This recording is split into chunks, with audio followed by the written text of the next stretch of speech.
আদমের পেট মানে আদম সন্তানের পেট কবরের মাটি ছাড়া ভিন্ন কিছু করতে পারে না।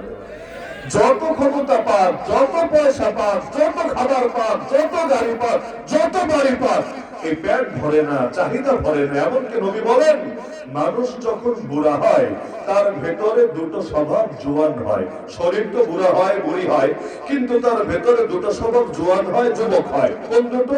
ইয়াশীবু ইবনু আদম ওয়া তাশাব্বু ফীহি খাসলাতান। এক নম্বরটার নাম আল হিরসু, লোভ। কিসের লোভ এটা নবী বলেন না, ব্যাপক রেখেছেন, সেটা যে জিনিসের লোভী হোক না কেন। এক নম্বরে বয়স হলে শরীর তো যায় দুর্বল হয়ে, লোভ কমে না, লোভ যায় আরো জোয়ান হয়ে।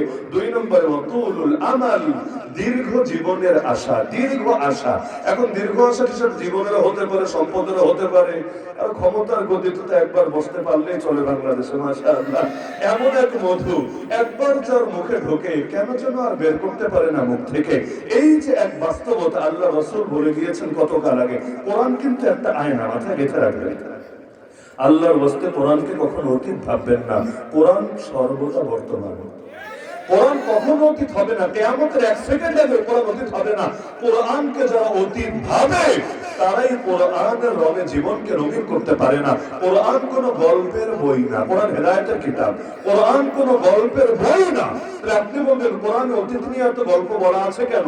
এমনকি কোরআনের মৌলিক আলোচ্য বিষয় 5টা। শাহ ওলিউল্লাহ মুহাদ্দিস দেহলভী রাহমাতুল্লাহ আলাইহি আলোচনা করেছেন তার জগৎ বিখ্যাত গ্রন্থ আল ফাজুল কবিরে। কোরআনের মৌলিক আলোচ্য বিষয় 5টা। এর মধ্যে অন্যতম আলোচ্য বিষয় হলো আত-তাযকির বিআইয়ামিল্লাহ, অতীতের বিভিন্ন আলোচনা, ইতিহাসের বিভিন্ন আলোচনা আল্লাহ কোরআনে করেছেন। কেন করেছেন? ইতিহাস শোনাতে। কেন করেছেন? গল্প জানাতে না। কোরআন ইতিহাসের কিতাব না, কোরআন গল্পের কিতাব না। আল্লাহ এগুলো শুনিয়েছেন, এর ভেতর দিয়ে মেসেজ বের করে তার আলোকে ব্যক্তি থেকে শুরু করে পরিবার, সমাজ, রাষ্ট্র গড়তে। যেমন আমি মূল আলোচনার প্রাসঙ্গিক হিসেবে দুটো আয়াত পড়ি, এরপর আপনাদের বিবেকের কাছে প্রশ্ন রাখি যে আয়াতগুলো কি অতীত নাকি বর্তমান? সবই বর্তমান, আগে তো বললামই। যেমন ফেরাউনের নাম কোরআনে আছে 74 বার, একবার দুবার না, 74। কয়বার? 74 বার। প্রতিবার নাম পড়লেও 50 নাকি? ফেরাউনের নাম পড়লে কয় নাকি? এমনি এমনি বললে হবে না, কোরআন পড়তে গিয়ে আর কি। যতবার ফেরাউনের নাম পড়বেন, ফেরাউন লিখতে 5টা অক্ষর লাগে, ফা, রা, আইন, ওয়াও, নুন, 5 অক্ষর। প্রতি অক্ষরে 10 নেকি। তাহলে ফেরাউন কয় নেকি? 50 নেকি। শয়তান লিখতেও 5 অক্ষর, 50 নেকি। ইবলিস লিখতেও 5 অক্ষর, 50 নেকি। 50-এর বড় আজিম খেলা। তাহলে এই যে দেখা গেল ফেরাউনের নাম একবার নিলে 50 নেকি, 74 বার নিলে কত নেকি হিসাব করে। আর এটা তো স্বাভাবিক সময়, রমাদান মাস আসছে, নেকি কমবে না বাড়বে? রমজান সবকিছু নেকি বেশি। যেমন বুখারীতে হাদিস আছে, কেউ যদি রমজানে একটা ওমরা করতে পারে, ওমরা বুঝেন তো, কেউ যদি রমাদান মাসে একটা ওমরা করতে পারে, নবীজি বলেন আমি নবীর সঙ্গে হজ করার সওয়াব সে পাবে। নবীর সঙ্গে ওমরাও না, নবীর সঙ্গে ফরজ হজ করার সওয়াব পাবে যদি রমাদান মাসে একটা ওমরা করতে পারে। ওমরাতুন ফি রমাদান তা'দিলু হাজ্জাতান মাই। রমাদানে তো সবকিছুর সওয়াব বেশি। তাহলে এখন যদি রমাদানে ফেরাউনের নাম তেলাওয়াত হয় তারাবির নামাজে, কি পরিমাণ সওয়াব! তাহলে এত সওয়াব কেন আছে ফেরাউনের নামের ভেতরে? সে মহান বুজুর্গ ছিল, অনেক বড় আল্লাহওয়ালা ছিল না? এগুলো তো কিছুই ছিল না, সবার জানা আছে। আর যদিও ফেরাউন কারো নাম না, আমি বোঝার জন্য বারবার বলছি, নাম ফেরাউন কারো নাম ছিল না। এই নামে কোনো মানুষ দুনিয়াতে কোনোদিনও ছিল না। ফেরাউন হলো একটা পদ, একটা নাম না, একটা পদ। ফেরাউনকে বাংলায় অনুবাদ করলে অনুবাদ হয় রাষ্ট্রপতি। মানে মিশরের প্রেসিডেন্টকে তারা তাদের মাতৃভাষায় ফেরাউন বলতো। মিশরের অতীত যুগের ভাষা আরবি ছিল না, আরবি পরে হয়েছে। যেমন এখন বাঙালির অনেকের মুখের ভাষা ইংলিশ হয়ে গেছে, জান দিয়েছে বাংলা ভাষার জন্য, তো বাংলাও বোঝে না ঠিক মতো। ইংলিশ মিডিয়ামে অনেক বাচ্চারা পড়ে, বিশেষ করে এয়ারপোর্টে মাঝে মাঝে এই টাইপের বাচ্চা পায়। এগুলো বাংলা ওদের বলতেও কষ্ট হয়, বুঝতেও কষ্ট হয়। ওরা ইংলিশ বলে স্বাচ্ছন্দ্য পায়, আর আমরা বাংলা বললে এটা বুঝতে ওদেরকে একটু ঝামেলা ব্যাগ পোহাতে হয়। তাহলে দেখা যাচ্ছে ওই মিশরের ভাষা একসময় আরবি ছিল না, অন্য ভাষা ছিল। তো ওরা ওদের বাদশাকে ওদের শব্দে ফেরাউন বলে ডাকতো। এরকম ফেরাউন একটা দুটা না, 1 ডজন 2 ডজন না, শত শত ছিল। তো বলবেন ফেরাউন যদি এত থাকে, আল্লাহ দেখি একটা মাত্র ফেরাউনের কথা বলে, আবার নাম্বারও বলে না, 32 নম্বর ফেরাউন না 40 নম্বর ফেরাউন না 60 নম্বর ফেরাউন। আল্লাহ খালি বলে ফেরাউন করেছে, ফেরাউন বলেছে, ফেরাউন এই, ফেরাউন সেই। তো এটা যদি কারো নামই না হয় আমরা বুঝবো কিভাবে? হ্যাঁ, অনেক কিছু নাম না হলেও এটা ব্র্যান্ড হয়ে যায়, এমন ভাবে এক একজনের গ্যাগ লেগে যায়, এটা খেয়ে মার হয়ে যায় তাদের জন্য। ওইটা বললে সবাই ওইটাই বোঝে, ভিন্ন কিছু বোঝে না। উদাহরণের সাথে বলা লাগে আর কি, যদিও পচা কথা। যেমন পৃথিবীতে বা কিশোরগঞ্জে কাক কি কম আছে? কাক চেনেন না? কাক কিশোরগঞ্জে কম আছে? কম নাই, বহুত আছে। কিন্তু একটা ছেলে দাঁড়ায় যদি কাউয়া শব্দ বলে, তাহলে কিন্তু সবাই গাছের আগায় যা আছে তা না বুঝে বিশেষ একটা জিনিস বোঝে। কেন? এটা তো এই শব্দের অর্থ নাই, শব্দের অর্থ তো আলাদা, ওই রকম হাজার হাজার আছে। কিন্তু এই শব্দটাই এমন পচা পচেছে বা একজনের সাথে এমন লাগা লেগেছে, শব্দ বললে জেহেন অটোমেটিক চলে যায় ওদিকে। এই কিছু শব্দ আছে, দুনিয়াতে মুরগি চুরি করে এমন লোক কি কম আছে? কিন্তু আপনি যদি বলেন মুরগি চোরা, অটোমেটিক জেহেন কিন্তু যায় বিশেষ একজনের দিকে চলে। এরকম কিছু শব্দ যায় মহান হয়ে। তো ফেরাউন, মূলত ফেরাউন ছিল বহুত, কিন্তু এক পাগলে এত আকাম করা করেছে, ওই শব্দটাই ওর সঙ্গে পচে গেছে। ও তো পচেছে, শব্দ ওর সঙ্গে পচে গেছে। আল্লাহ ৭৪ বার ফেরাউনের নাম নিলেন কেন? অথচ পুরো কোরআনে মাত্র একজন সাহাবীর নাম আছে, দ্বিতীয় কোন সাহাবীর নামই নেই কোরআনে। একজন মাত্র সাহাবী, যার নাম যায়েদ রাদিয়াল্লাহু আনহু, ২২ নম্বর পরে সূরা আহজাবের মধ্যে পাবেন। দ্বিতীয় কোন সাহাবীর নাম নেই, না আবু বকর, না ওমর, না ওসমান। এমনকি মুহাম্মদ শব্দটা কোরআনে মাত্র ৪ জায়গায় আছে, মাত্র ৪টা আয়াতে মুহাম্মদ শব্দ আছে। যেমন মা মুহাম্মাদুন ইল্লা রাসূল قد خلت من قبله الرسل محمد رسول الله والذين معه اشداء على الكفار। এরকম মাত্র ৪ আয়াত পাবেন যেখানে মুহাম্মদ শব্দ আছে। সেখানে ফেরাউন কি হয়ে গেছে? ওর নাম ৭৪ বার আছে। মূলত নাম বেশি আসাটা এটা এই কারণে না যে সে মহান ভালো ব্যক্তি, তাকে অনুসরণ করলে ইহকাল পরকালে শান্তি আর মুক্তি, বরং এ কারণে আল্লাহ জানিয়ে দিয়েছেন এই জাতিকে, এক ফেরাউন লোকান্তরে, লক্ষ ফেরাউন ঘরে ঘরে। আরে বান্দা, কিয়ামত পর্যন্ত আরো যত ফেরাউন আসবে, ওগুলোর মোকাবেলা জামানের মুসার মতো আসা হাতে নিয়ে কিভাবে করতে হবে সেই সবক তোমাকে শিখতে হবে কোরআন মাজিদের পাতা থেকে। কারণ থিম একই থাকবে, জাস্ট ওয়ালপেপার চেঞ্জ হবে। এগুলো মুরব্বীরা না বুঝলে যুবকরা বোঝার কথা। থিম একই থাকবে, জাস্ট ওয়ালপেপার চেঞ্জ হবে। নতুন বোতলে পুরনো মদই দেওয়া হবে, পুরনো বধূকেই নতুন করে সাজিয়ে উপস্থাপন করা হবে। এই কারণে অতীতের সাথে ভবিষ্যতের মিল আছে বলেই আল্লাহ তাআলা কোরআনে এগুলো বলেছেন। না হলে আপনি চিন্তা করেন, এখন মেরাজের মাস না, রজব মাস তো মেরাজের মাস নাকি? এই মেরাজের মাসে নবী মুসা আলাইহিস সালামের কথা আমার খুব স্মরণে আসে। বলবেন মেরাজ করলেন আমার রাসূল, আপনার নবী মুসাকে স্মরণে আসে কেন? স্মরণে আসে এজন্য তাকে আমার খুব ধন্যবাদ দিতে মনে চায়, কৃতজ্ঞতা আসে। জাযাকাল্লাহু খাইরান ইয়া নবী আল্লাহ মুসা, হে নবী মুসা, আল্লাহ আপনার উত্তম প্রতিদান দেন। বলবেন কেন? সবাই জানেন মেরাজের তোহফা নাম কি? মেরাজ আল্লাহ যে গিফট দিয়েছিলেন আমার নবীকে, সেই গিফটের নাম যেন কি? মাশাআল্লাহ, সবাই জানেন। পড়েন বা না পড়েন, কম পড়েন বেশি পড়েন, সবাই জানেন মেরাজের গিফটের নাম কি? মাশাআল্লাহ, নামাজ। আল্লাহ কয় ওয়াক্ত জানি দিয়েছিলেন? মাশাআল্লাহ 50 ওয়াক্ত। 5 ওয়াক্তই তো মুসল্লি পাই না, এমনকি ফজর নামাজ তো মসজিদের কমিটির লোকে খুঁজে পাই না। আরে মসজিদের মুসল্লি পড়ে রে ভাই, কমিটির পদ নেওয়ার জন্য, চেয়ার নেওয়ার জন্য কি হারে টানাটানি চলে, কি হারে টানাটানি চলে। কিন্তু কমিটির লোকগুলোই যদি খালি নিয়মিত ফজরে আসতো, বেশি না হলেও এক কাতার তো অন্তত হতো। এমনকি আর কেউ যদি না আসতো, বাংলাদেশে আমার মনে হয় সহসভাপতি পদের লোক একটু তুলনামূলক বেশি আছে। খালি যদি কমিটির সহসভাপতি বৃন্দরাই আসতো, তাও তো মোটামুটি আধা কাতার অন্তত ভরতো। কিন্তু আমি তো ফজরের নামাজে আজানেরই কুল কিনারা পাই না। দেখবেন ওক্ত শুরু যখন, তখন থেকে আজান শুরু হবে, সূর্য উঠবে 2-4 মিনিট বাকি আছে, তখনও মাইকে আজান হচ্ছে। এক মসজিদে নামাজ শেষ, দোয়া শেষ, আর এক মসজিদে মাইকে ফু দেওয়া শুরু। মানে কি? মানে আজান যে দিবে তারও টাইম টেবিলের খোঁজ খবর নাই। এই হলো আমাদের ফজরের নামাজের হালত। মসজিদ 5 তলা, কিন্তু জুমার দিন জুমা ছাড়া কোনো ওক্তে ভরে না। এগুলোই তো বাস্তবতা।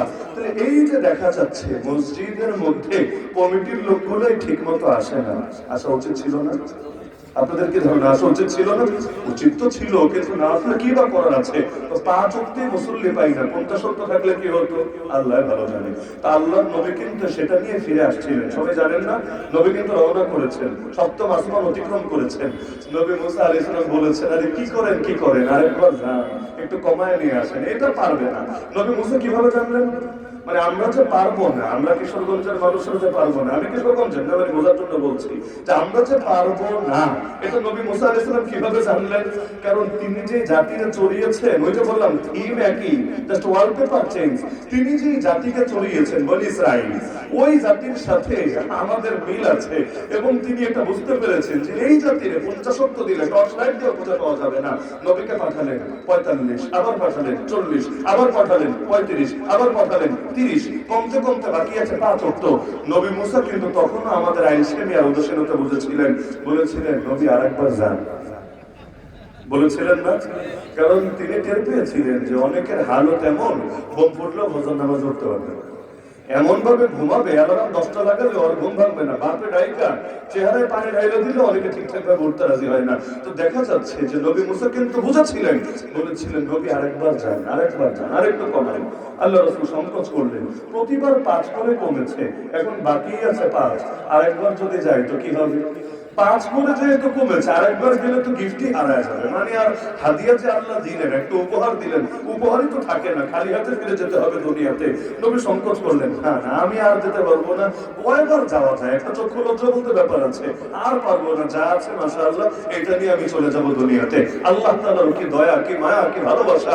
আল্লাহ তাআলা বলে দিলেন দায়িত্ব তো কমেছে, সওয়াব কিন্তু কমে নাই, করবে 5 ওয়াক্ত, সওয়াব কিন্তু 50 ওয়াক্ত।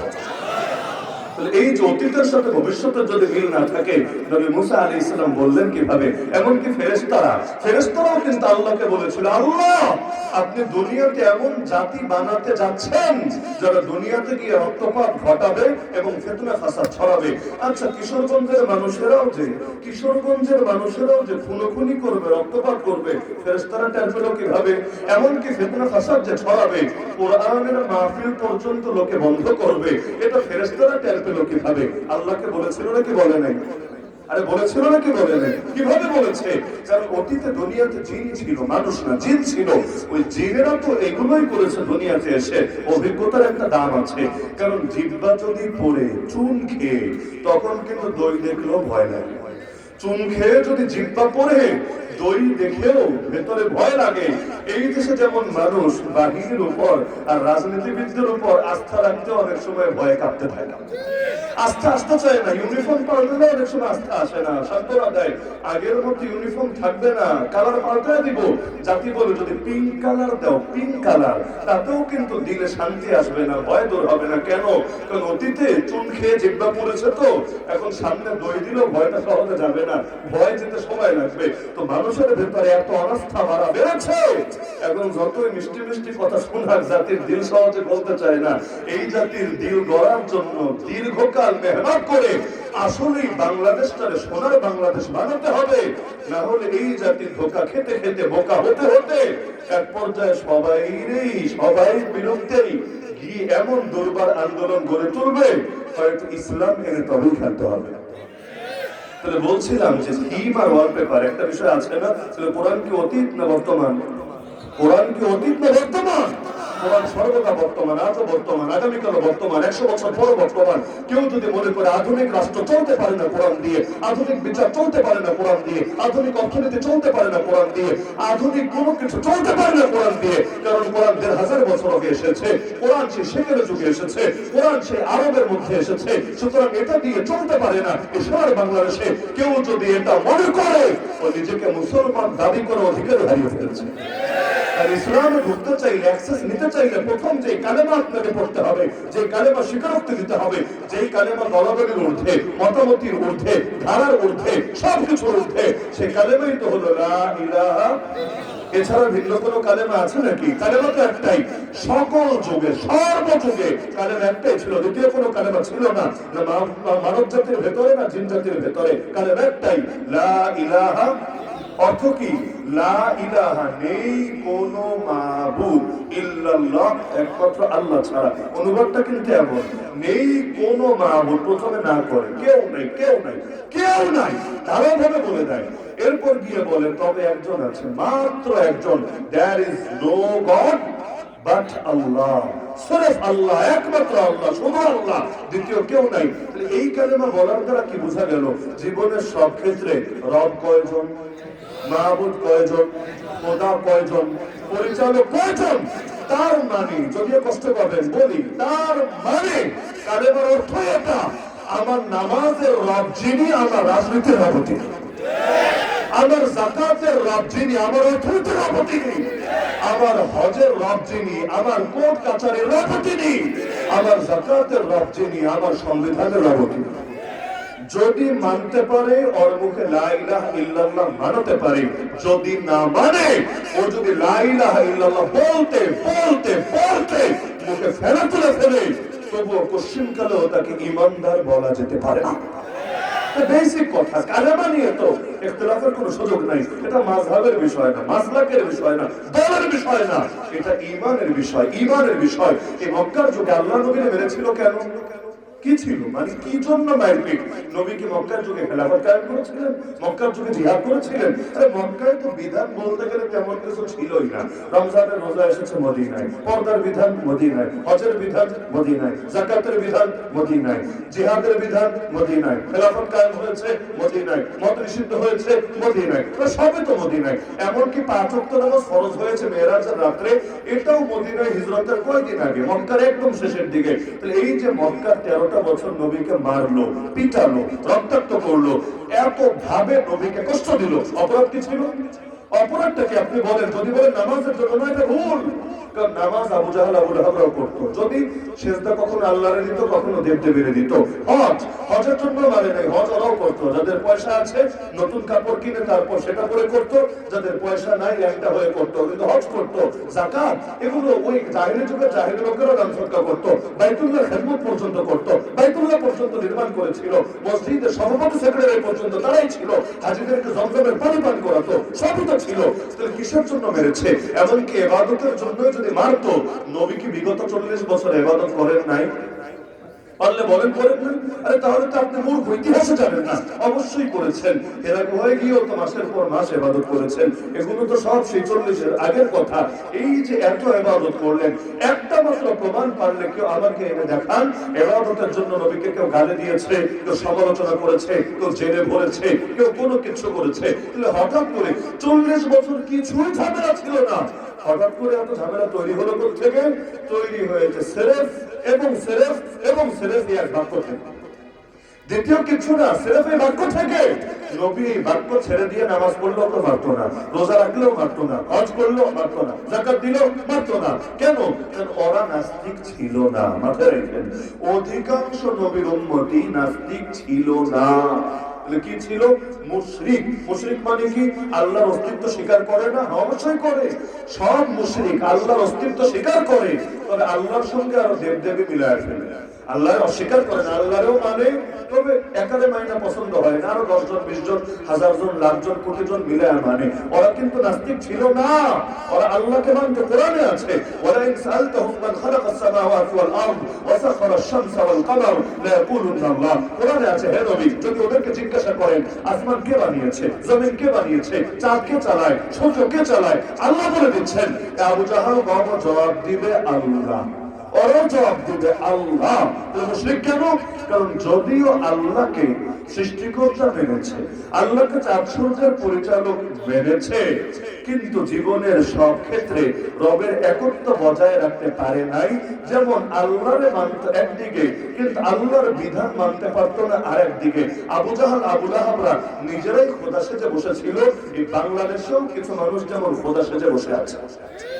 বলুন কিভাবে খোদা সেজেছে? এই যে কুফরি সংবিধান আজও এই জাতির উপর চাপিয়ে রাখা হয়েছে, যেটার পক্ষে এখনো কাউকে দালালি করতে দেখা যায় প্রকাশ্যে, ওই কুফরি সংবিধানের মধ্যে স্পষ্ট লেখা আছে সকল ক্ষমতার মালিক, এটাই লেখা আছে জনগণ। অথচ আপনার যদি লা ইলাহা ইল্লাল্লাহর উপর ন্যূনতম ঈমান থাকে, আমাকে বলেন তো সকল ক্ষমতার মালিককে? বলেন সকল ক্ষমতার মালিক জনগণের অর্থ কি? অর্থ আপনিও বোঝেন, আমিও বুঝি। মানে কোনটা নীতি, কোনটা দুর্নীতি, কোনটা লিগ্যাল, কোনটা ইলিগ্যাল, কোনটা বৈধ, কোনটা অবৈধ, কোনটা সিদ্ধ, কোনটা নিষিদ্ধ, এগুলো ঠিক করার অথরিটি নাকি জনগণের। যেমন আমি উদাহরণ দিলে ভালো বুঝবেন, আল্লাহ বেশ্যাখানাকে হালাল করেছেন না হারাম? বাংলাদেশে বেশ্যাখানার লাইসেন্স দিল কে? আল্লাহ তো হারাম করেছেন এই সোনার বাংলায়, এগুলোকে হালাল করলো কে? আচ্ছা, আল্লাহ কি মদকে হালাল করেছেন না হারাম? এই বাংলাদেশে মদের বারগুলোকে লাইসেন্স দিয়ে রেখেছে কে? সেখানে মুসলমান, কত মুসলমান নায়ক নায়িকা, গায়ক গায়িকা, অষ্টভ্রষ্ট যাই হোক, কিন্তু এগুলো নামে তো মুসলমান, ওরা গিয়ে সেখানে প্রকাশ্যে মদ খাচ্ছে কিভাবে? আল্লাহ তো অনুমোদন দেন নাই, অনুমোদন দিল তাকে। আর আল্লাহ তো সুদকে বৈধ বানান নাই, তাকে বানিয়েছেন। তাহলে বাংলাদেশের অর্থনীতি সুদের ভিত্তিতে পরিচালিত হচ্ছে কিভাবে?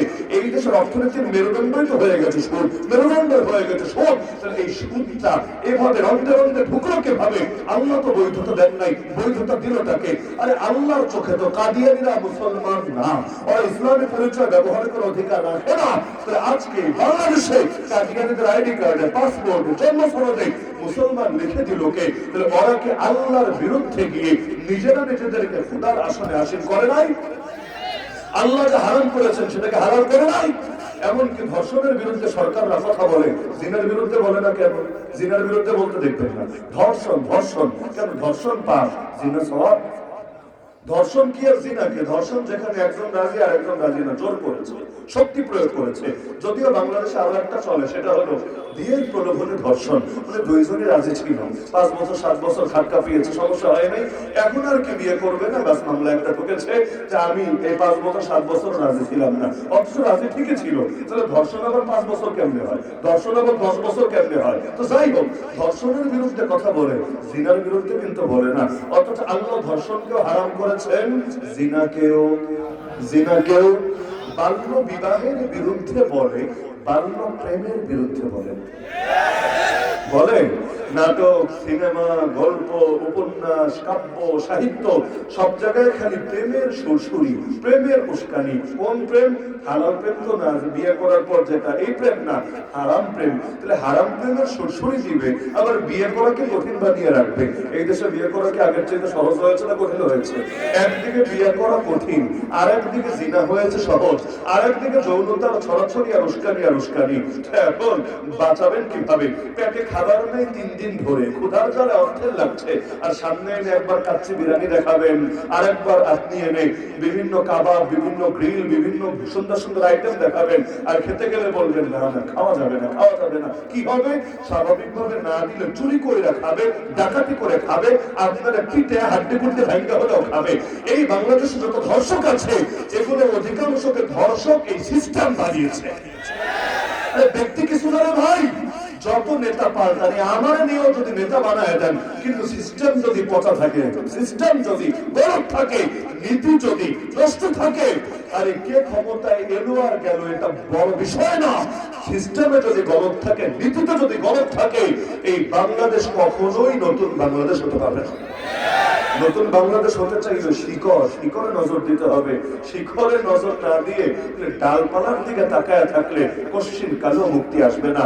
এমনকি মজার বিষয়, এই জাতিকে আজও পর্যন্ত স্বাধীনতা 54 বছর এসেও এই জাতিকে স্বাধীনতার সুফল ভোগ করতে দেওয়া হয়। আমরা যদি স্বাধীনও হতাম, অন্তত বেশ্যাখানা খোলা থাকতো না। ধর্ম রাখেন, ধর্ম বাদ দিবে। এই জাতির নীতি নৈতিকতার কথা যদি বলেন, এই জাতির নীতি নৈতিকতা বেশ্যালয়কে অ্যালাউ করে না। এটা বাঙালির ঐতিহ্য, সংস্কৃতি, মূল্যবোধের সাথে যায় না। তাহলে এগুলো খুলে রেখেছে কেন? আপনারা চেয়েছেন? আরে আপনারা চেয়েছেন যদি ক্ষমতার মালিক আল্লাহ না আপনাদেরও মানতো, তারপরেও তো খোলা রাখার কথা ছিল না। কারণ এখানে এই যে হাজার হাজার হাজার জনতা, একজন পারলে দেখান যে রেশাখানার পক্ষে। আচ্ছা, এখানে বাদ দেন, পুরো কিশোরগঞ্জ তন্ন করে খোঁজেন, আমার একটা লোক দেখান যে রেশাখানার পক্ষে। পুরো বাংলাদেশ খোঁজেন, গুটি কয়েক কিছু হাওনানকে পেলে পাওয়া যেতে পারে, এছাড়া একটাও পাবেন না রেশাখানার পক্ষে। পক্ষে যদি কেউ নাই থাকে, এগুলো বাংলাদেশে টিকে আছে কিভাবে? পক্ষে যদি কেউ নাই থাকে, টিকে আছে কিভাবে? তাহলে ক্ষমতার মালিক না আল্লাহরে মানে না জনগণকে মানে? ক্ষমতার মালিক কেউ ইন্ডিয়াকে, কেউ আমেরিকাকে, কেউ ইসরায়েলকে, কেউ পশ্চিমাদেরকে মানে। তো লিখেছে তো সকল ক্ষমতার মালিক জনগণ, মূলত ওদের চোখে ক্ষমতার মালিক ওরা আর ওরা আর ওরা। তাহলে এরকম লা ইলাহা ইল্লাল্লাহ বলে কি হবে? নবীর জামানায় আবু জাহেল এসে বলেছিল, আবু তালেব তোমার ভাতিজারে থামাও, যা চায় মেনে নিব, যা চায় মেনে নেব, তবুও তাকে থামতে বলো। ভাতিজাকে ডাকালো আবু তালেব, আচ্ছা তুমি কি চাও বলো তো?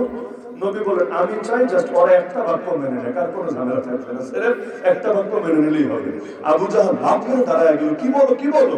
নাম আবিক আসরা, তোমার মা বাপের কসম খায়া বললাম বাক্য একটা না বাক্য 10টা বলবো। আরে বেটা এক বাক্যের জন্য এত ঝামেলা করে লোকে, কি বলা লাগবে বলে ফেলো। আল্লাহ রাসূল বলেন লা ইলাহা ইল্লাল্লাহ মুহাম্মাদুর রাসূলুল্লাহ। চিৎকার করে বলে উঠলো, কোরআনে আল্লাহ উক্তি উল্লেখ করেছেন, চিৎকার করে বলে উঠলো আজআলাল আলিহাতা ইলাহান ওয়াহিদা ইন্না হাযা লাশাইউন উজাব। এত খোদাকে মাত্র এক খোদা বানিয়ে ফেলেছে, এটা তো মানা সম্ভব না, এটা তো বড়ই আশ্চর্যজনক ব্যাপার। তাহলে কি বুঝলেন? মূল দ্বন্দ্ব কি নামাজ নিয়ে, রোজা নিয়ে, নাকি কালেমা নিয়ে? জীবনের সব ক্ষেত্রে আল্লাহ একত্ব নিয়ে আজ পর্যন্ত আলেম ওলামার বিরুদ্ধে যত ষড়যন্ত্র হয়, সব ষড়যন্ত্রের মূল উৎসই এই এক বাক্যের ভিতরে। তারা কেন জীবনের সব ক্ষেত্রে এক আল্লাহর আদর্শের কথা বলে। আমাদের চাওয়া কিন্তু বেশি, বিশ্বাস করেন আমাদের সারা জীবনে চাওয়া কি জানেন? একটাই চাওয়া, আল্লাহর জমিনে আল্লাহর গোলামি করে বাঁচতে চাই, আল্লাহর গোলামি করতে করতে মরতে চাই। আর কিছু নেই, একটাই চাওয়া, দ্বিতীয় কোনো চাওয়া নাই। আমরা গোলাম হয়ে থাকতে চাই, আল্লাহর গোলাম, মানুষের গোলাম না। এমনকি আমাদের কোনো ক্ষমতা, কোনো পদ পদবি কিছু দরকার নাই। তুমি যদি দায়িত্ব নাও আল্লাহর জমিনে আল্লাহর গোলামি বাস্তবায়ন করবা, আমি তোমাকে মাথায় তুলে রাখবো, ভাই মাথায় তুলে রাখবো, আমি তোমাকে চোখ বন্ধ করে নেতা মেনে নেবো। কিন্তু তুমি যদি আল্লাহর বিরুদ্ধে অবস্থান নাও, আমি প্রয়োজন তোমার গতিতে আগুন চালাই দেবো।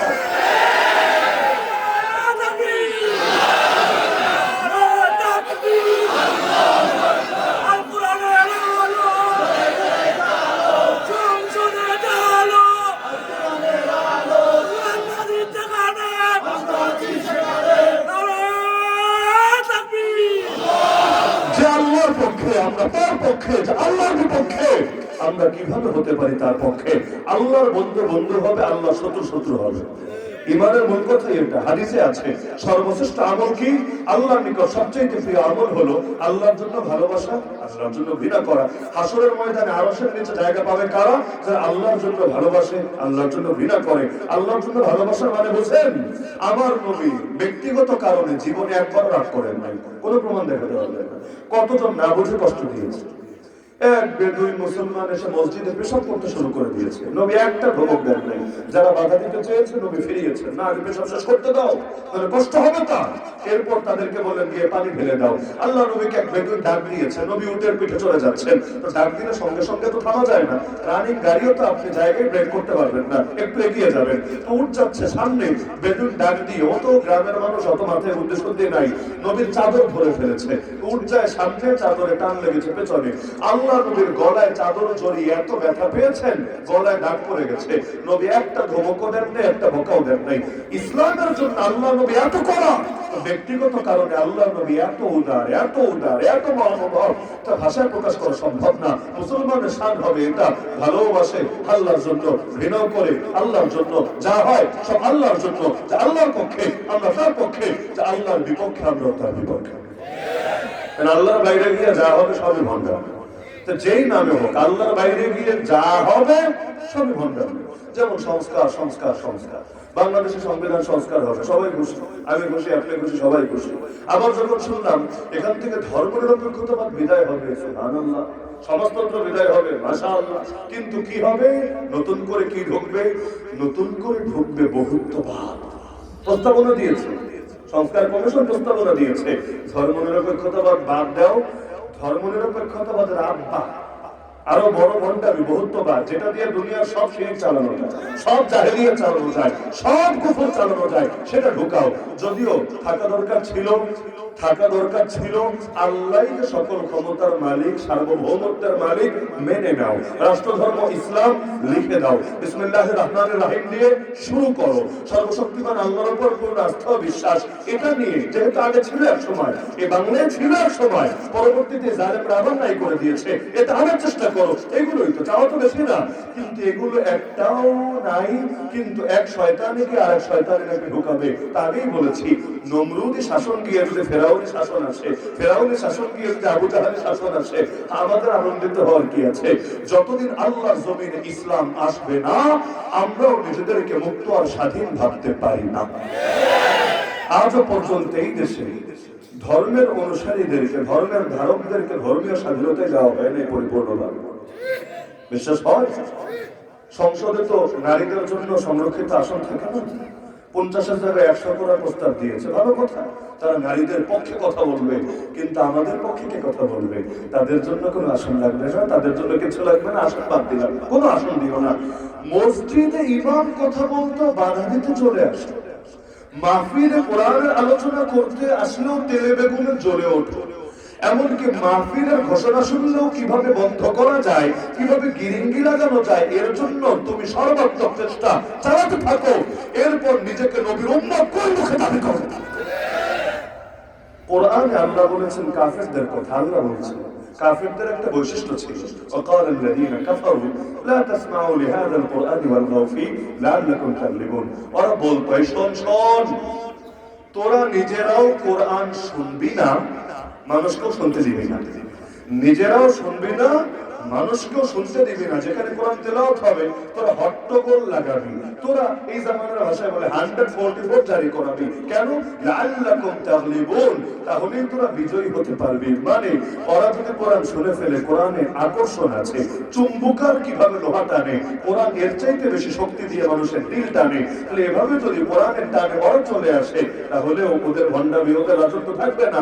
আর যদি মানুষ জেনে যায়, আলোর সন্ধান পেয়ে গেলে অন্ধকারে থাকতে ভালো লাগে না। আগে বাংলাদেশে বিদ্যুৎ ছিল না, অনেক জায়গায় ছিল না, অন্ধকারের জীবনে আমরা অভ্যস্ত ছিলাম, সেটাতে ইউজ টু হয়ে গিয়েছিলাম। এখন চারদিকে বিদ্যুতের ছড়াছড়ি, এখন 5 মিনিটের লোডশেডিং হলেও ভালো লাগে না, এটাই নিয়ম। মানুষ ভালোটা পেয়ে গেলে মন্দটার পেছনে ছোটে না। এজন্য এক শ্রেণীর মানুষ এমন, তারা কোরআনের মাহফিলও হতে দিতে চায় না। আমি জানতাম না যে এলাকায় এমন লোক আছে। আজকে বাদমাগরিব আমাকে গফরগাঁও মাহফিল ছিল, বাদমাগরিব, সেখানে কিছু মানুষ বলছে যে হুজুর এই মাহফিল তো হবে না। কি বলে? সারাদিন ধরে আলাপ হচ্ছে, আমি সিলেট থেকে বিমানে ওঠার আগেও এটা যে ভাই যোগাযোগ করেছেন, ধপ দিয়েছেন, হুজুর আসছেন কিনা, আমি বললাম হ্যাঁ, ফ্লাইট দিলে তারপরে চেষ্টা করবো ইনশাআল্লাহ সময় মতো চলে আসার। তাহলে সব তো জানি ঠিক হচ্ছে, আর না হলে তো আর ঠিকই জানতাম। কি বলেন মাহফিল হবে না? না, আমরা ফেসবুকে দেখেছি পোস্টার পোস্ট দেওয়া, এই মাহফিল হবে না। আমি তো যেহেতু জানি না, দেখা যাচ্ছে অনেক সময় গুজব ছড়ায়, কিন্তু এখানে আসার পর কথাবার্তা শুনে আমি তো বুঝলাম হ্যাঁ, আসলে এমন ঝামেলা হয়েছিল। আমি প্রথমে শুনে বুঝতে পারছিলাম, আমি ভাবছিলাম গত বছরের কথা মনে হয় বলা হচ্ছে, মানে গত বছর ঝামেলা হয়েছে, তা আগে তো কত ঝামেলা, স্বাভাবিক ব্যাপার। কিন্তু লাস্টে আমি পুরো কথা মনোযোগ দিয়ে শুনে বুঝলাম না, এই বছরে ঝামেলা হয়েছে। আমার মাথায় ধরে না, এই স্বাধীন বাংলায় কোরআনের মাহফিল নিয়ে কেউ ঝামেলা করতে পারে, সে যেই হোক, সে যেই হোক, কিন্তু কোরআনের মাহফিল নিয়ে ঝামেলা করার মতো লোক যদি এখনো থাকে এই দেশে, তাহলে যুদ্ধ তো এখনো বাকি রয়ে গেছে। বিপ্লব শেষ হয় নাই, কারণ যতদিন পর্যন্ত অন্ধকার পুরোপুরি দূর না হবে, অপশক্তির কোমর সম্পূর্ণরূপে ভাঙা না যাবে, এই লড়াই থামবে না, এই লড়াই থামতে পারে না। আল্লাহর জমিন, আল্লাহর দ্বীনকে বিজয়ী না করে মুসলমান বসে বসে অভিমান করতে পারে না। কারণ দিনই যদি না পারে, তো রক্ত দামি হবে কিভাবে? এই যে এত মানুষ জান দিয়েছে, আল্লাহর কাছে তো দিয়েছে নাকি, নাকি অন্য কারো কাছে দিয়েছে? তো যদি আল্লাহর জন্যই কিছু করতে না পারি, আল্লাহর কাছে দামি হব কিভাবে? আরে এমনি তো জীবনে আমল নাই, সারা জীবনে 2 রাকাত নামাজ এমন পড়তে পেরেছেন না যে 2 রাকাত আল্লাহকে দেখানোর মতো? আমাকে বলেন, জাস্ট 2টা রাকাত নামাজ এমন পড়তে পেরেছেন 100% কোয়ালিটি সম্পন্ন, যেটা আল্লাহকে দেখানোর মতো? এমন একটা সেজদা দিতে পেরেছেন জীবনে, যে সেজদাটা ছিল নবীর আদনা থেকে আদনা কোন সাহাবীর মতো? তো কি আছে বুঝি? আরে নবীর সাহাবীরা তেমন ছটফট করতো, নারী পর্যন্ত দুধের বাচ্চাকে নিয়ে হাজির হয়ে গেল নবীর কাছে, ইয়া রাসূলুল্লাহ, আমার বাচ্চাটাকে নিয়ে যান না জিহাদের ময়দানে। নবী অবাক করে, তোমার এই দুধের বাচ্চা দিয়ে কি হবে? সেই নারী বলছে, ইয়া রাসূলুল্লাহ, কি করব বলেন, যারা বড় ছিল আগেই পাঠিয়েছি, একজন প্রাণ নিয়ে ফিরে আসেনি, ময়দানে শহীদ হয়েছে। কিন্তু দিল তো মানে না, মন তো সয় না। আপনারা যাবেন জান্নাতের বাজারে সওদা করতে, আপনারা হবেন বিক্রেতা, আল্লাহ হবেন ক্রেতা। আপনারা জানমাল বেচবেন, আল্লাহ জান্নাতের বিনিময়ে কিনে নেবেন। আমি অভাগী, আমি কপাল পোড়া, নিজের মনকে সান্ত্বনা দেবো কিভাবে? আর আমি তো নারী, চাইলেও আমাকে নেবেন না, সুতরাং যা ছিল তাই এনে দিলাম। ইয়া রাসূলুল্লাহ, বুঝি আমার দুধের বাচ্চা যুদ্ধ করতে পারবে না, লড়াই করতে পারবে না, কিন্তু এতটুকু তো পারবে আপনার কোন সাহাবীর করে দিয়ে রাখবেন, জালেম যখন আপনার বুকে তীর মারবে, বর্ষা মারবে, আমার সাহাবীটাকে ধার হিসাবে আপনার বুকের সামনে পেতে ধরবে, জালেমের তীর এসে বর্ষা এসে আমার বাচ্চার বুকটাকে ফোরফোর করে দিয়ে যাবে, কিন্তু আমার বাচ্চার প্রাণের বিনিময়ে হলো আপনার বন্ধ হেফাজত থাকবে। কিয়ামতের দিন আল্লাহকে গর্ব করে বলতে পারবো, আল্লাহ আমি শহীদের মা, আমার সন্তান জান কোরবান করেছে তোমার নবীর হেফাজতের জন্য। এমনকি নাবালেগ পর্যন্ত চলে আসি, ইয়া রাসূলুল্লাহ আমাকেও একটা চান্স দিতে হবে, আমাকেও সাথে নিয়ে যেতে হবে। আল্লাহ রাসূল বলেন, আর তুমি তো এখনো ম্যাচুরিটি হও নাই, তোমার বয়স হোক, প্রাপ্তবয়স্ক হও, তোমার বলতে হবে না আমরা নিয়ে যাবো, এটা যুদ্ধ, এটা ছেলে খেলা না, তুমি গিয়ে কি করবা? কোনোভাবেই কাজ হয় না, রিকোয়েস্ট কত ভাবে বোঝায় নবীকে, আল্লাহ নবীর এক কথা কোনো নাবালেগকে আমরা সুযোগ দিতে পারি না। অবশেষে চিন্তা করলো এভাবে আর হবে না, কৌশল করতে হবে। নবীকে বললো, ইয়া রাসূলুল্লাহ ওই যে আমার এলাকার ওই ছেলেটাকে নিয়েছেন, ও যদিও বয়সে আমার চাইতে বড়, কিন্তু যুদ্ধে বয়স দরকার না, শক্তি দরকার, ওর শক্তি কিন্তু আমার চাইতে কম, বিশ্বাস না হলে আমাকে একবার কুস্তি খেলার সুযোগ দেন, আমি কুস্তির ময়দানে প্রমাণ করে দেব আমার শক্তি বেশি, ওর শক্তি কম, তো যদি আমি বিজয়ী হই আমার একটা চান্স দিয়ে, আমিও কিছু অবদান রাখতে চাই দিনের জন্য, আর যদি আমি হেরে যাই দ্বিতীয়বার রিকোয়েস্ট করবো না, দ্বিতীয়বার আপনাকে নিয়ে যেতে আমি বলবো না, একবার লড়াই করতে দেন না। আল্লাহ নবীরও দিল ধরে গেল। এই যুগে দেখেন না বড়দেরই নেওয়া যায় না, আর বাচ্চা সৎ করছে ময়দানে যাবে বলে আল্লাহ রাসূল অনুমতি দিলেন, ঠিক আছে লড়াই করো দেখি। এখন লড়াই করবে, লড়াই শুরু করার আগে আস্তে করে ছোটটা বড়টার কানে গিয়ে বলছে, কানে কানে গিয়ে বলছে, ভাই আমার তুমি বয়সেও বড়, শক্তিতেও বড়, তুমি যদি শক্তি প্রয়োগ করো আমি কিছুতেই তোমার সাথে কুলিয়ে উঠতে পারবো না, কিন্তু দেখো আল্লাহর জন্য কি একটাবার স্যাক্রিফাইস করা যায় না? তোমার তো কপাল খুলে গেছে, নবী তো তোমাকে কবুল করে নিয়েছেন, অনুমতি দিয়েছেন, আর আল্লাহ নবী একবার যাকে কবুল করেন তাকে আর রিজেক্ট করেন না, তোমার তো কপাল খুলে গেছে, একবার যদি তুমি স্যাক্রিফাইস করো ভাই আমার কপালটা খুলে যাবে, দুই ভাই হাতে হাত রেখে কাঁধে কাঁধ মিলিয়ে জান্নাতের বাজারে সওদা করবো ইনশাআল্লাহ, একসাথে হাসি মুখে জান্নাতের পানি হবো ইনশাআল্লাহ, একটাবার সুযোগ দাও না, আল্লাহর জন্য ছোট হও, আল্লাহ তোমার বড় বানায় দিবে। বড়টারও দিল ভুলে গেল, বললো ঠিক আছে ভাই আমি ছোট হব তোমার জন্য। লড়াই শুরু হলো, দুনিয়া সবাই ভাবলো ছোটটা বড়টাকে শক্তিতে হারিয়েছে, আসলে শক্তিতে হারায় নাই, বড়টা ইচ্ছাকৃত ভাবেই হার মেরেছে। আল্লাহ রাসূল ছোটটাকে যাওয়ার অনুমতি দিয়েছে, তার মুখে যেন দুনিয়া বিজয়ের হাসি ফুটে উঠেছে। এই পরিমাণ ছটফট করতো তাদের ভেতরে দিনের জন্য অবদান রাখবে বলে। হানজালা রাদিয়াল্লাহু আনহু কানে যখন আওয়াজ এসেছে হাইয়া আলাল জিহাদ, হাইয়া আলাস সালাহ না হাইয়া আলাল জিহাদ, আমরা তো হাইয়া আলাস সালাহ শুনে মসজিদে আসতে পারি না, হাইয়া আলাল জিহাদ শুনেছেন। ফরজ গোসল করতে কয় মিনিট লাগে, কয় মিনিট, কিন্তু অতটুকু তরতার ভেতরে শয়ে নাই, বের হয়ে যাচ্ছেন, তিনি দরজার দিকে যাচ্ছেন, পেছন থেকে স্ত্রী তাকে ডাকছে, স্বামী আমার, তাকায় না, ভ্রুক্ষেপ করে এগিয়ে যাচ্ছে, আবার ডাক দিল স্বামী আমার, তাও তাকায় এগিয়ে যাচ্ছে, আবার ডাক দিল ও স্বামী একটু শোনেন না। হানজালা রাদিয়াল্লাহু আনহু পেছনে না তাকিয়ে জায়গায় দাঁড়িয়ে বললেন, যা বলার বলে ফেলো, তোমার মিষ্টি কথা শুনে আমি তো আর পেছনে ফিরে আসবো না। সেই নারী বলে দিচ্ছে, আপনি কি ভেবেছেন আমি আপনার পিছু টানের কারণ হব? আমি আপনাকে বাধা দেব আল্লাহর রাস্তায় যেতে? আপনি যেমন নবীর একজন সাহাবী, নারী বলে আমিও তো নগণ্য একজন সাহাবী, আপনাকে বাধা দেওয়ার জন্য ডাকি নাই, ডেকেছি একথা বলার জন্য। মনোবল শক্ত রাখবেন, লড়াইয়ের ময়দানে অটল আর অবিচল থাকবেন, দুনিয়াতে আর দেখা হওয়ার দরকার নাই, আমাদের নেক্সট মিলন হবে জান্নাতের ছাদ।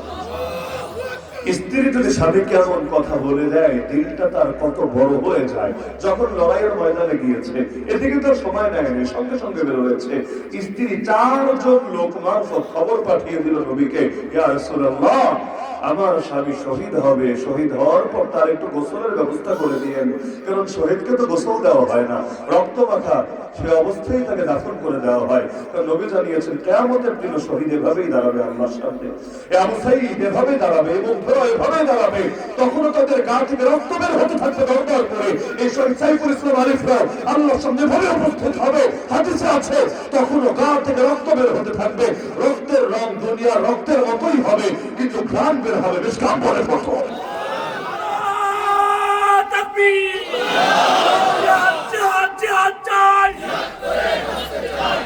করে বাঁচতে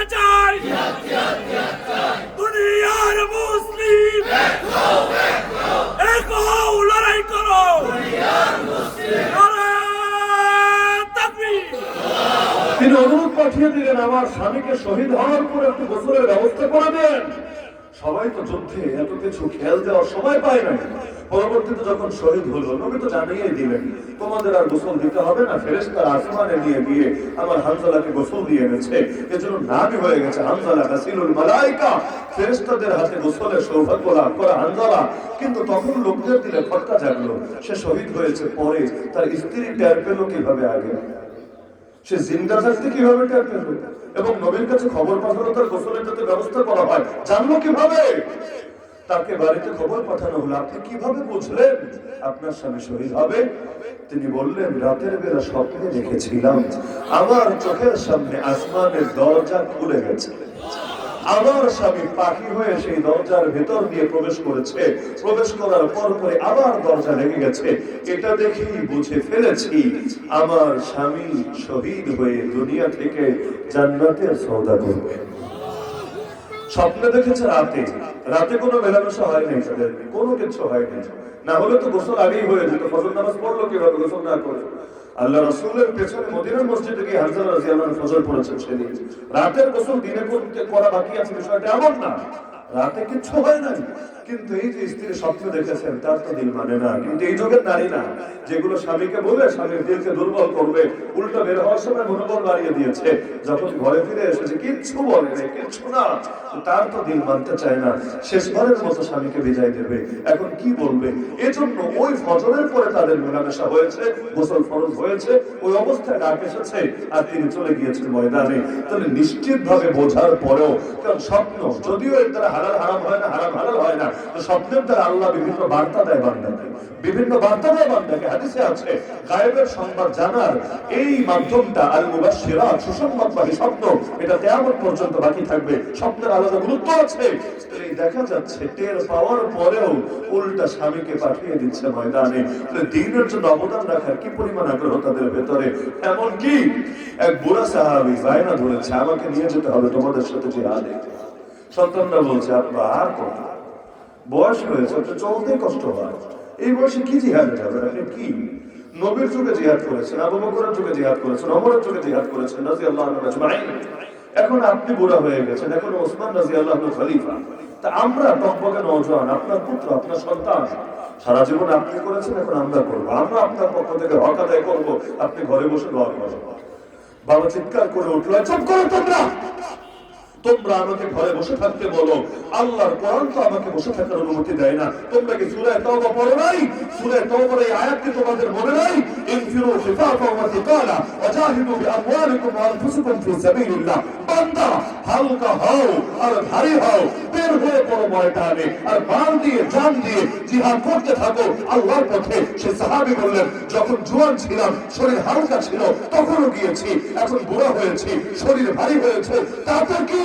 আল্লাহ তো বলেছেন হালকা হলেও যেতে, ভারী হলেও যেতে, সুতরাং যাবই আমি ময়দানে, তোমরা না নিলে প্রয়োজনে যাব অন্য কারো সাথে।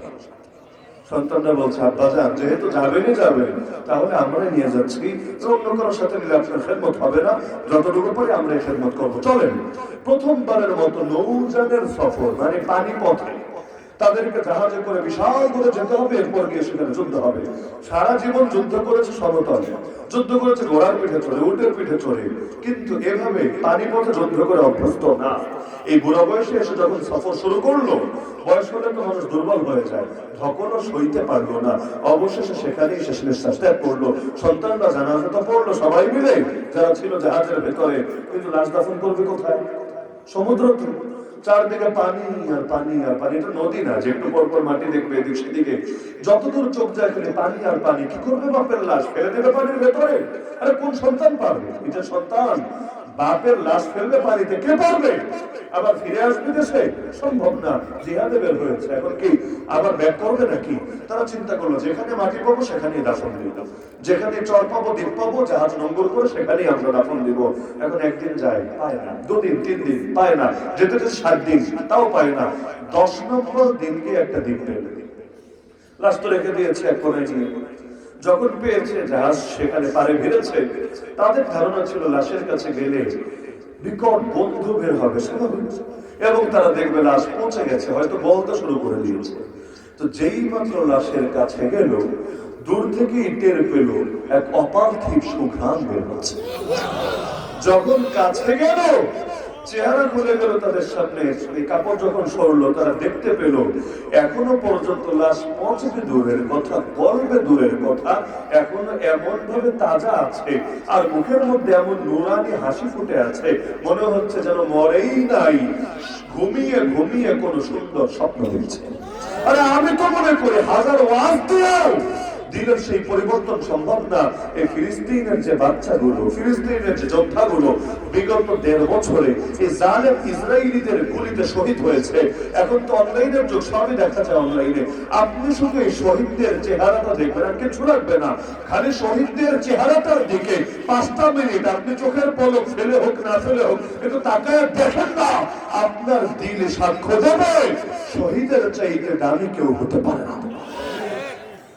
হয়তো হাত নাই, হয়তো পা উড়ে গেছে বোমার আঘাতে, হয়তো তাকেই বের করা হয়েছে বিল্ডিং এর ধ্বংসাবশেষ থেকে, দেখবেন মুখের মধ্যে এমন নুরানি একটা হাসি খেলা করছে, একটা ভালো লাগা খেলা করছে, দেখলে শুধু দেখতে ইচ্ছা করে। তাহলে এই যে দান, এটাই কি মানুষের দিল পরিবর্তনের জন্য যথেষ্ট না? কাফা বিল মাউতি ওয়াইজা। প্রতিযোগিতা করতো কিভাবে, এমনকি উম্মতের ফেরাউন আবু জাহলকে হত্যা করেছে কে? বড় কোনো বীর বাহাদুর না, এমন ছোট 2টা বাচ্চা যাদের এখনো দাড়ি মোছা গজায়। এই উম্মতের ফেরাউন বলা হয় যে আবু জাহলকে কেন হত্যা করেছিল, সে বুখারীতে হাদিস আছে। আরে দ্বীনের জন্য অবদান রাখার কি গুরুত্ব, কি আগ্রহ, এমনকি নবীর কাছে এগুলোর কত মূল্য। আমার জানা মতে আল্লাহর নবী তার গোটা জীবনে একজন মাত্র সাহাবীকে, আমার জানা মতে একজন মাত্র সাহাবীকে সারা জীবনে বলেছেন, হে সাহাবী, তোমার জন্য আমি নবীর বাতমা কোরবান হয়ে যাব। ভাবতে পারেন সাহাবীর কপাল কি? নবী নিজে বলছেন সাহাবীকে, সাহাবী নবীকে না, ওটা স্বাভাবিক কথা। নবী বলছেন সাহাবীকে, তুমি সাহাবীর জন্য আমি মুহাম্মাদের বাতমা কোরবান হয়ে যাক। বলতে পারবেন তার কি নাম? ওই সাহাবীর কি নাম? স্টেজ থেকে না, সামনে থেকে, সেই সাহাবীর কি নাম? মাশাআল্লাহ, কি বললেন? মাশাআল্লাহ, মাশাআল্লাহ। কিশোরগঞ্জের মানুষদের জন্য আসলে দিল থেকে দোয়া আসবে না কেন? যারা আমার নবীকে চেনে, নবীকে জানে, নবীকে নিয়ে পড়াশোনা করে, তারা ইনশাআল্লাহ নবীর রঙে এই দেশটাকে একদিন রঙিন করবে। সেই সাহাবীর নাম সাদ বিন আবি ওয়াক্কাস রাদিয়াল্লাহু আনহু।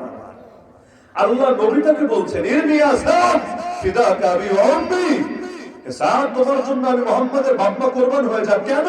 কারণ ইসলামের পক্ষে তিনি প্রথম তীর মেরেছিলেন। এর আগে তলোয়ার দিয়ে লোকে যুদ্ধ করছিল, তলোয়ার দিয়ে তো বেশি দূরে লড়াই করা যায় না, শর্ট রেঞ্জে লড়াই হয়, লং রেঞ্জে লড়াই করতে চাইলে তীর লাগে। ইসলামের পক্ষে প্রথম তীর মেরেছেন তিনি। এত খুশি হয়েছেন নবী, নবী বলেন, মারতে থাকো, তীর নিক্ষেপ করতে থাকো, তুমি সাদের জন্য আমি মুহাম্মাদের বাতমা কোরবান হয়ে যাক। তাহলে দ্বীনের জন্য অবদান রাখলে আল্লাহ কেমন খুশি হন, নবী কেমন খুশি হন। বদরের ময়দানে যেই 2 বাচ্চা আবু জাহলকে হত্যা করেছে, কারণ কি ছিল? বুখারীতে হাদিস আছে, সাহাবী আব্দুর রহমান বিন আওফ রাদিয়াল্লাহু আনহু বলেন, বদরের ময়দানে দাঁড়ানো, হঠাৎ দেখে 2 পাশে 2টা বাচ্চা, আমি টেনশনে পড়ে গেলাম, হায় আল্লাহ, এমনি মাত্র 305 জন আছে লড়াইয়ের ময়দানে, 313 জন। বদরের লড়াইয়ের ময়দানে ছিল 305 জন, আর বাকি 8 জন অন্যান্য দায়িত্বে ছিলেন। বাকি 8 জনের মধ্যে ওসমান রাদিয়াল্লাহু আনহু আছেন। নবী তাকে পাঠিয়েছিলেন তার কন্যা এবং ওসমানের স্ত্রী যিনি, তিনি অসুস্থ ছিলেন, মুমূর্ষু অবস্থায় ছিলেন, তার দেখাশোনার জন্য। বাকি 7 জনকেও বিভিন্ন দায়িত্বে আল্লাহ রাসূল এদিক সেদিক পাঠিয়েছিলেন। যুদ্ধে প্রেজেন্ট ছিলেন 305 জন। তো এমনি পেরেশানিতে মাত্র এই কয়েকজন আমরা, এর মধ্যে 2 পাশে 2 বাচ্চা। আপনি যদি মিছিলের প্রথম সারিতে থাকেন, যুদ্ধে পারতেন, মিছিলের প্রথম সারিতে থাকেন, আর দেখেন 2টা পিছিয়ে এসে পাশে দাঁড়ায় আছে, এদিকে পুলিশ গুলি করতে শুরু করেছে, টিয়ার সেল মারতে শুরু করেছে। পুলিশের তো আবার অনেক সময় ভালো লাগে না গুলি না করলে, হাত চুলকায়, গুলি করলে তাদের হাতটা একটু ভালো থাকে এবং শরীরটা একটু স্বাভাবিক থাকে, হয় না অনেক সময় হুদাই গুলি করে। তাহলে এই যে দেখা যায়, এই রকম যদি পরিস্থিতিতে পড়েন, আপনি কি নিজের চাইতে বাচ্চাদেরকে নিয়ে বেশি টেনশন করবেন না? স্বাভাবিক ব্যাপার। তিনিও বলেন পেরেশানিতে। হঠাৎ এক বাচ্চা আমাকে বলে কি, চাচা, ও চাচা, আবু জাহলকে একটু দেখায় দেন না। তিনি বললেন অবাক। এর মধ্যে অন্য পাশের বাচ্চাটা বলে, না চাচা, আমাকে দেখান, আমাকে, আবু জাহলকে। তিনি বলেন, জিজ্ঞাসা করলাম, ভাতিজা, আবু জাহলকে দেখে কি করবেন? সে আজকের যুদ্ধের সেনাপতি, কুরাইশের সর্দার। সঙ্গে সঙ্গে জবাব দিল, শুনেছি সে আল্লাহর নবীকে গালি দেয়, আল্লাহর নামে কসম করেছি বাচ্চা মানুষ তো অত মায়ের কাজ বোঝে না, কোনটা ফরজে আইন, কোনটা ফরজে কিফায়া, কোনটা ওয়াজিব, শর্ত কি, হুকুম কি, ইল্লত কি, এই কি সেই কি, অত পেছনের ভেতরে যা বোঝে তাই বলে, স্বাভাবিকভাবে বলে দিচ্ছে। শুনেছি আল্লাহ নবীকে গালি দেয়, ওদের জন্য কি করনি ওইটাও না, শুনেছি আল্লাহ নবীকে গালি দেয়, কসম করেছে আল্লাহ নবী একবার যদি ওর দেখা পেয়ে যাই হয়তো ওকে জাহান্নামে পৌঁছাবো, তাহলে নিজেরা জান্নাতের সবুজ পাখি হয়ে যাব শাহাদাতের ওদের সুধা পান করে। কিন্তু ও বা আমরা দুজনের যার কপালে আগে মরণ লেখা, সে মরার আগে ওর পিছু তো ছাড়বো না। মাকে বলে এসেছি, মা আবু জাহালের দফা রফা করার আগে এই মুখ আর তোমাকে দেখাবো না। তিনি বলেন ওদের কথা শুনে নিজেকে আর কন্ট্রোল করতে পারলাম না, আমি ইশারা দিলাম, ভাতিজা ওই যে ঘোড়ার উপর যা আরোহী দেখতে পাচ্ছ সেই হলো আবু জাহাল, আজকের যুদ্ধের সর্দার। তিনি বলেন ইশারা দিতে দেরি, পাঁচ পাখির মতো ছুটে যেতে দেরি না। ছুটে তো গিয়েছে, তারা না গিয়ে যদি বড় কোনো বীর বাহাদুরও যেত, বড় কোনো সেনাপতিও যেত, আবু জাহালের ধারে কাছেও বসতে পারত না, কচু কাটা করে ফেলত। কারণ সেনাপতির নিরাপত্তা তো সবচেয়ে বেশি, সেনাপতি শেষ তো যুদ্ধই শেষ, এই কারণে তাকে তো সবচেয়ে বেশি প্রোটোকলে রেখেছে। তারপর যুদ্ধ রিচ করবে কিভাবে, আগে তো যেতে হবে, পরে না তাকে হত্যা করবে। ধারে কাছে বসতে পারতো না, কিন্তু দুই বাচ্চা আসছে, কারো কল্পনায় আসে নাই তারা কি করতে পারে, ভেবেছে বিচি বলা বাজার কি জন্য আসবে, আইসা তো বলবে আঙ্কেল আঙ্কেল আমার আব্বারে বাইরের না, আমার ভাইরা তুইলা নিয়েন না, যা বলে আর কি, বাচ্চারা আর কি বলবে।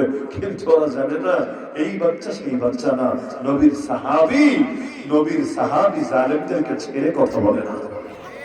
গিয়েছে কাছে এক দৌড়ে, কিন্তু আবু জাহেল তো ঘোড়ার পিঠে, ওই বাংলাদেশের কাঙ্গাল ঘোড়া অ্যারাবিয়ান হর্স, ওইটা পিঠি আপনাদের অনেকের মাথার উপরে, ঘোড়া দেখে ওই ঘোড়ার সাইজ আপনাদের অনেকের মাথার উপরে ঘোড়ার পিঠ, আর ওই ঘোড়ার উপরে বসা আবু জাহেল তো বাচ্চা, নাগাল পাবে কি বলতো, ওই পায়েটায় মারলে তো লাভ নাই, কাজের কাজ কিছু হবে না। আবু জাহেলকে জিজ্ঞেস করবে, নাগালি তো পাবে না, তো মই লাগবে, রশি লাগবে, সিঁড়ি লাগবে, এখন কি করবে, সময়ও হাতে নাই, না হলে মেরে ফেলবে আশপাশ থেকে, হাতে তো সময় দেওয়া যাবে না। এজন্য একজন গিয়ে ঘোড়ার পায়ে একটা কোপ মেরে ফেলবে, ঘোড়ার পায়ে। এই যুগ হলে আবার পশুপ্রেমীরা হাউকাউ করে উঠতো, কি বললেন, একটা অবলা প্রাণীর গায়ে আঘাত করেছে, ছি ছি, ইসলাম এত কঠিন না, ইসলামে এত উগ্রতা নাই।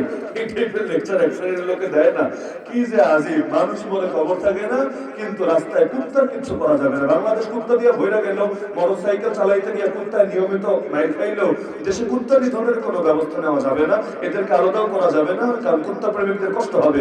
এখন রাস্তায় থাকুক, ঘাটে থাকুক, আপনার প্রয়োজনে কষ্ট হোক, আপনি বাইক চালায় মরেন, প্রতি বছর কয়জন মরে, কয়জনের হাত ভাঙে, এটা আপনারা বুঝবেন না, যারা বাইক চালায় তারা বুঝবে। জিজ্ঞাসা করেন যারা বাইক চালায়, আরে হঠাৎ যখন ফুল স্পিডে থাকে, রাতের বেলা যখন কুত্তা এসে হাই দেয়, হাই হ্যালো সামনে দেয়, একেবারে কলিজাটা মোচড় দিয়ে ওঠে, আর হার্ট ব্রেক করতে গিয়ে কতজনের যে লাইফ শেষ, লাইফ শেষ। কিন্তু না, কুত্তা প্রেমিকরা এদেরকে নিয়ে বলবে না, খালি কুত্তা নিয়ে বলবে। তো এইরকম এখন ওই যুগে একজন গিয়ে ঘোড়ার পায়ে কোপ মারলো, ঘোড়ার পা কেটে আলাদা হয়ে গেল, ঘোড়া তো লাফাতে শুরু করলো, পা তো একটা নাই, ব্যালেন্স রাখতে পারলো না, ঘোড়া ফাঁস করে জমিনে পড়িয়ে গেল। তো ঘোড়া যখন পড়ে গেল, আবু জাহেল ছিটকে গেল, আর একজন লাফ দিয়ে বুকের উপর চড়ে, আমার আর বলা লাগবে না, কাজ যা করে করে ফেললো। এখন বাকিরা কি ছেড়ে দেবে, সেনাপতি শেষ, বাকিরা কি ছেড়ে দেবে না, যুদ্ধের ময়দান তো, অন্য টাইম হলে তো ঠিক আছে, সেনাপতি শেষ, নিজে বাঁচলে বাপের নাম, নেতা তুমি থাকো তোমার জায়গায়, আমরা আগে থাকি আমাদের জায়গায়। যদিও আবু জাহেল পুরা মরে নাই, মরার কাছাকাছি গিয়েছে, পুরা তো মরেছে আব্দুল্লাহ বিন মাসউদ রাদিয়াল্লাহু আনহু হাতে, পরবর্তীতে তিনি কল্লা কেটে এনে নবীর সামনে হাজির করেছেন, যদিও কল্লা কাটতে যাওয়ার পরও নাটক করেছে। নাটক, কত নাটক যে করতে জানে বাতিলরা। কল্লা কাটার সময় বলেছে, শোনো শোনো, কল্লাটা উপর দিয়ে কাটো না, নিচ দিয়ে কাটো, ওর কল্লা কাটতো। আবু জাহেল বলে দিচ্ছে, কল্লা উপর দিয়ে কাটো না, কল্লা কোন জায়গা দিয়ে কাটো, নিচ দিয়ে।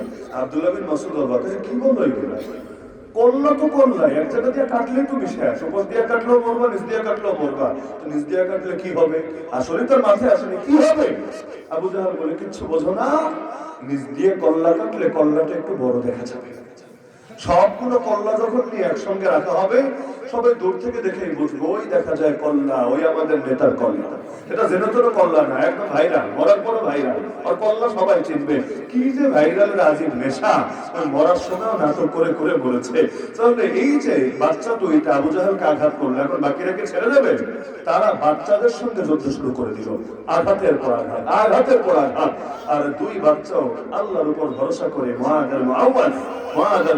লড়াই চালিয়ে যাচ্ছিলেন। আলহামদুলিল্লাহ, হঠাৎ করে এক বাচ্চার হাতে একটা কোপ লেগে গেল। নবীর সাহাবী বলে কথা। ওই জাফর তৈয়ারের ঘটনা সবাই জানেন। তৈয়ার মানে যিনি উড়ে বেড়াচ্ছিলেন। নবী বলেছেন, আমি নিজে দেখেছি আমার জাফর জান্নাতে উড়ে বেড়াচ্ছে। কেন? আর কিছু না, আল্লাহর জন্য দুটো হাত কোরবান করেছিলেন। হাতের মধ্যে নবীর দেওয়া দ্বীনের ঝান্ডা ছিল। ঝান্ডা যতক্ষণ উঁচু, জিহাদ চলবে। ঝান্ডা পড়ে গেছে, বাহিনীর লোকেরা বুঝবে মনে হয় সারেন্ডার করেছে বা চুক্তি হয়ে গেছে, আপোষ হয়ে গেছে। ঝান্ডা উঁচু রাখার অনেক গুরুত্ব। এক হাতে ঝান্ডা ধরে রেখেছেন, এক কাফের এসে কোপ মেরেছে, হাতটাই কেটে গেছে, কিন্তু ঝান্ডা পড়তে দেন নাই।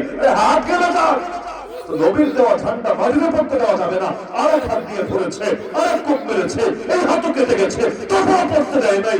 ওই যে বাকি যে অংশটা আছে, ওই বাহুটা দিয়ে বুকের সঙ্গে আগলে রেখেছে, তবুও কাফেরের মনে মায়া হয় নাই, আর এক কোপ মেরেছে। আল্লাহর বান্দা এবার শহীদ হয়ে গেছে। যতক্ষণ দাঁড়ানো ছিল, শহীদ হয়ে লুটিয়ে পড়ে নাই, পুরোটাই নবীর দেওয়া ঝান্ডাকে উঁচু রেখেছে। আমার নবী সাহাবীদেরকে বলেন, আরে আল্লাহর জন্য আমার জাফর তার দুটো হাত কোরবান করেছে। আমি নিজে দেখেছি জান্নাতে আমার জাফরকে আল্লাহ দুই হাতের বদলে দুইটা ডানা উপহার দিয়েছে। দুই ডানা মেলে মেলে জান্নাতে উঠে আছে। আল্লাহ তাআলা বান্দারে কখনো ঠকায় না। আল্লাহ এত দাও দেয়। তো মুআজ লড়াই চালাচ্ছে, হঠাৎ একজনের হাতে কোপ লেগে গেল। হাতটা পুরো দুই টুকরা হলো না, কেটে গেছে, হাতটাও কেটেছে, কিন্তু এদিকে চামড়ার সাথে আর কিছু গোশতের সাথে হাতটা ঝুলছিল, পুরো কেটে পড়ে যায় নাই। ওদিকে তাকে তো লড়াই করতে হবে, না হলে তো কল্লাই যাবে, হাত না খালি কল্লাই যাবে। এক হাত দিয়ে লড়াই চালিয়ে যাচ্ছে, এদিকে আর একটা হাত এভাবে ঝুলছে। একদিকে তো রক্ত বের হচ্ছে দর দর করে, আর রক্ত যত বের হয় শরীরটা তো দুর্বল হয়। আরেকদিকে হাতটা বেশ ঝামেলা হচ্ছে। কারণ একটা হাত যদি এভাবে করে লড়াই আর ঝুলতে থাকে, তাহলে কলিজাও তো বারবার মোচড় দিতে থাকে, আর লড়াই করবে কিভাবে? এটা তো এক্সট্রা একটা ঝামেলা। চিন্তা করলো, হাত তুই আমার দেহের অংশ হয়ে আল্লাহর দ্বীনের জন্য আমি একটু অবদান রাখবো, জিহাদের ময়দানে কিছু খেদমত আঞ্জাম দিব, তুই বাধা দিবি, তোর জন্য আমার ঢিলামি আসবে, ঠিক আছে, তোরে আর লাগবে না। হাতটা রাখলো জমিনের উপরে, পা দিয়ে পাড়া দিল হাতের উপরে, এদিক থেকে একটা টান মারলো, আল্লাহর বান্দার হাতটা শরীর থেকে আলাদা হয়ে গেল। অবশিষ্ট হাত দিয়ে ঠিকই কুফরি শক্তির বিপক্ষে লড়াই চালাতে হয়। দ্বীন, নিজের জীবন কোরবান করেও দ্বীনের জন্য কিভাবে অবদান রাখতেন। আরে মুহাম্মদ বিন কাসেম যদি 18 বছর বয়সে এসে হিন্দুস্তানের জমিনে দ্বীনের পতাকা উড়াতে পারেন, আমার আপনার বয়স কত হয়েছে? ওসামা বিন যায়েদ যদি তার ওই পিচ্চি বয়সে গিয়ে আল্লাহ রাসূল পাঠিয়েছিলেন যাকে, পরবর্তীতে আবু বকর রাদিয়াল্লাহু আনহু বাহিনীকে স্থির রেখেছিলেন, ফিরিয়ে না এনে ওই বয়সেই যদি দ্বীনের ঝান্ডাকে সমুন্নত করতে পারে, তারা সাহাবীরা যদি এক জীবন দিয়েও তাদের তৃপ্তি না মেটে, এক সাহাবীকে ড্যাগের মধ্যে ফেলা হবে, এমন ড্যাগ যেখানে তেলগুলো টকবক করে ফুটছে, একটু আগে তার দুই সাথীকে ফেলা হয়েছে, জায়গায় শেষ, তাকে ফেলা হবে, কাঁদছে, খ্রিস্টান বাদশা অবাক। এটা বলে আলোচনা শেষ, খ্রিস্টান বাদশা অবাক, আরে কি ব্যাপার, এখন কাঁদিস কেন? এত মারলাম তাও কাঁদলি না, এত জুলুম করলাম তাও খ্রিস্টান হলি না, এত লোক দেখালাম তাও আমার গলে আনতে পারলাম না, এখন কাঁদিস কেন? মৃত্যুর ভয় পাচ্ছিস? ঠিক আছে, কাঁদিস না, খ্রিস্টান হয়ে যা, মুহাম্মদকে ভুলে যা, আগে যা অফার দিয়েছি সব পাবি, একটা কম দেবো। সেই সাহাবী ইমানের বলে বলিয়ান হয়ে গর্জে উঠলেন, আরে জালেম, তুই কি ভেবেছিস আমি মৃত্যুর ভয় কাঁদছি? আল্লাহর কসম, মুসলমান মৃত্যুর ভয় কাঁদে না। আমি তো কাঁদছি আফসোস নিয়ে, একটা মাত্র প্রাণ আল্লাহর রাস্তায় কোরবান করতে পারছি, এত সামান্য পুঁজি নিয়ে আল্লাহর সামনে দাঁড়াবো কোন মুখে?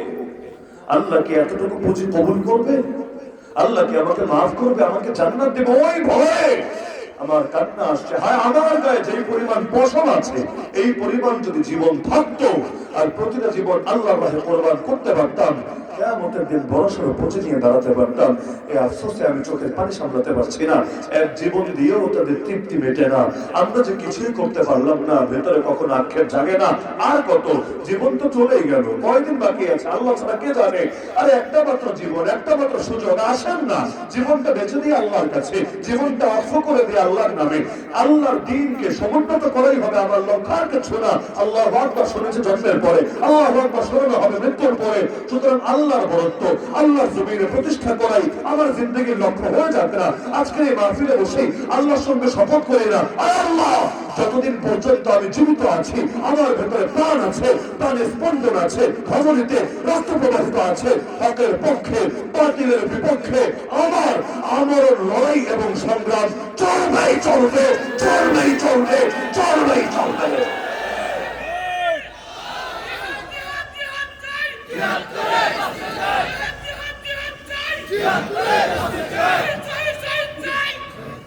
সকল অন্যায়ের বিরুদ্ধে লড়াই চলবে।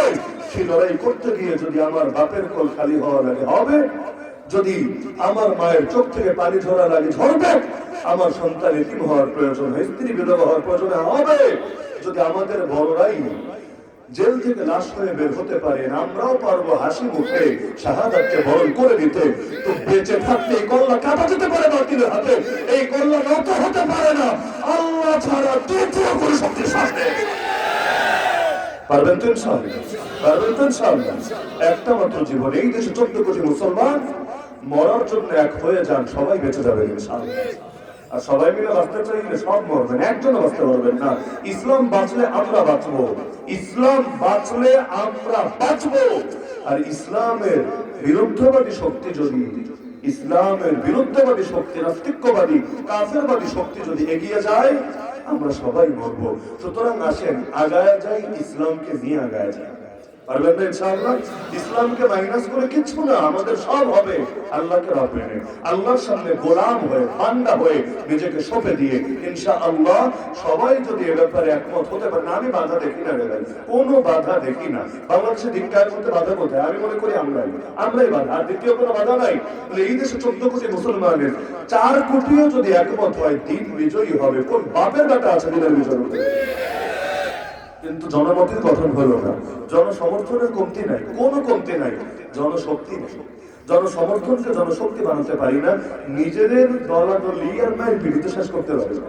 কিসের ইসলামকে বিজয় করবো? আল্লাহ তো বলেছিলেন আপোষে লাইগো না, তাহলে ব্যর্থ হবা, মিশন ব্যর্থ হবে, তোমাদের শক্তি নিঃশেষ হবে। বলে একটা যাও হুকুম। আল্লাহ বলেছিলেন ইসলামের রশি ধরবে একসঙ্গে, কিন্তু আমরাই তো আমাদের দুশ্মন। আমরাই যদি আমাদের দুশ্মন হয়, আমাদের দমন করতে তো অন্য কেউ লাগবে না। আমাদের জাতীয় খেলা হাডুডু হাডুডু হাডুডু, আমাদের জাতীয় খেলা কি হাডুডু না? ক্রিকেট ফুটবল কিন্তু না। তা হাডুডু মানে কি? দোস্ত তোরে যদি চান্সে পাইছে, আসার একটা নাই ছাড়বে। আমরা 10 জন মিলে ব্যথা পায়া হলো, তোরে কিন্তু আমি আটকায় ছাড়বো, তোরে আর ফিরে যেতে দেবো না।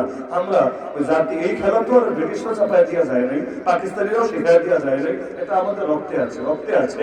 জাতীয় খাবার মাছ, মাছে ভাতে বাঙালি, এখন মাছের স্বভাবও আছে, হাডুডু খেলার স্বভাবও আছে। মানে নিজে উঠতে পারবো না, কিন্তু তোরে উঠতে দেবো না। কেমন একটা বাস্তবতা আছে নাকি নাই? সুতরাং সবাই দিনের জন্য ঐক্যবদ্ধ হতে পারবেন তো ইনশাআল্লাহ। দল না, দল রাখেন দলের জায়গায়, দিন রাখেন দিনের জায়গায়। দল দলের জায়গায়, দিন দিনের জায়গায়। দিনের জন্য দল ছাড়া যায়, দলের জন্য দিন ছাড়া যায় না। আল্লাহকে রব মানতে পারবেন তো ইনশাআল্লাহ? এক ক্ষেত্রে না, সব ক্ষেত্রে? সব ক্ষেত্রে আল্লাহকে রব মানেন, আল্লাহর সামনে নিজেকে সঁপে দেন।